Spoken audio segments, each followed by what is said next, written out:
Tonight, a North Little Rock family is taking to social media looking for answers after they say an alleged vandal stole signs from their yard. And after hearing from community members, THV 11's Maya Ellison found out they're not the only ones. She joins us now in studio with more details. Maya?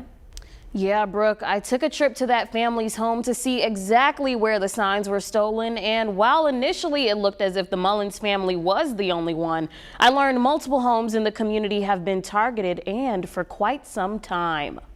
You can, if you're that passionate, put up your own sign. Don't come for mine. Right here on Sheridan Road and Skyline Drive is a backyard you just can't miss. The Mullins family has decorated their home for some time, this year really getting into the spooky season. But just as much good attention they receive, there's also some bad. We had two signs that disappeared.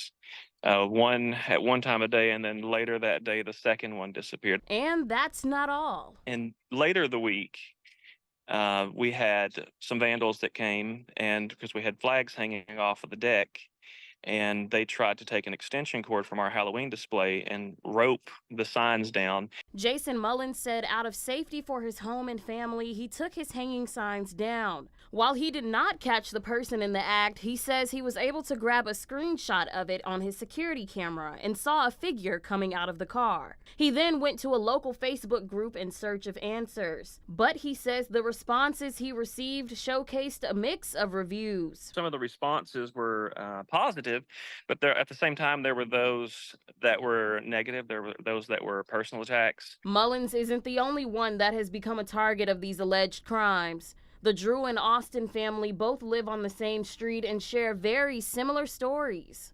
Well, it started out a couple months ago with pride flags in our yard and in our neighbor's yard down the street. There was a rash of Harris Walls signs, political signs, getting stolen out of people's yards. And then we went away for one weekend 2 weeks ago, and we came back, over half of them were gone. Both families say these incidents have happened for quite some time, leaving them a bit shaken up and anxious. Lee Austin says at one point she saw a man get into a white car who allegedly stole her pride flag right out of her front yard. I was right down the hill. I was taking out the trash, and I came up, and there was a gentleman getting into a car. I thought he had stolen my purse or something because my car door was wide open, and in fact, he had stolen my pride flag. While both the Drew and Austin families say they filed police reports, there's one overall message these families share in hopes of stopping these incidents from happening again. It's unfortunate. We know that everybody's not going to agree with us, and that's not the point of living in America. Everybody can be different. But when you use